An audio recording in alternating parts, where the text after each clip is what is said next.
Good morning. Welcome to the WEX Wakeup for Thursday, January 25th. I'm Christy Matino. Arizona GOP Chairman Jeff DeWit has stepped down from his position, accusing Kari Lake of leaking a bribery recording in his resignation letter. That audio recording was released Tuesday. It caught DeWit asking Lake what price she would take to not enter the race for Senate.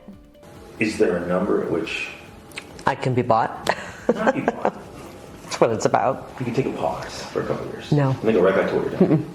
I actually wish you'd just give me a counter offer this big. Give me a counter.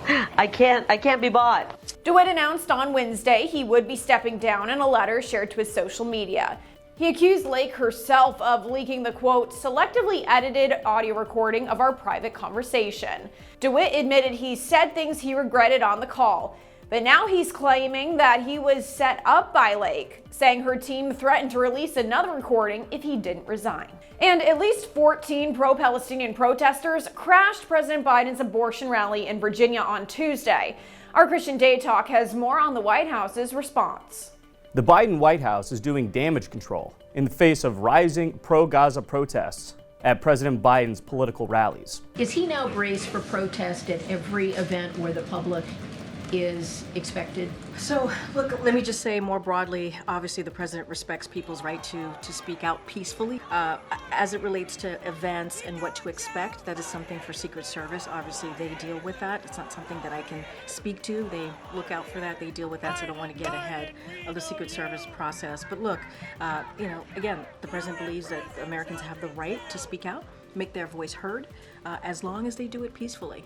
Biden apparently respects the right to First Amendment protest. That being said, this is a huge problem for the president heading into the 2024 election, and one that he won't get any help from Donald Trump and Republicans this time around.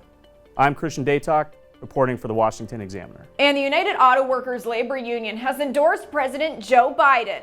UAW President Shawn Fain announced the endorsement during his group's annual conference in D.C. on Wednesday.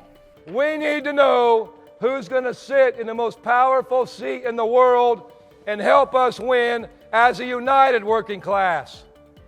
So if our endorsements must be earned, Joe Biden has earned it. I'm proud you have my back.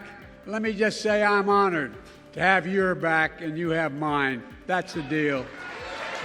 The UAW was the last remaining major union to endorse Biden as he tries to rebuild his 2020 election coalition, despite some concerns about his economic policies, to which Fain admitted that many workers will not vote for the president at the end of this year. But that's the reality of this. The majority of our members are going to vote their paychecks. They're going to vote for an economy that works for them. Thanks for joining us this morning on the WEX Wake Up. Be sure to give us a follow on social media so you stay in the know of all those headlines trending in politics.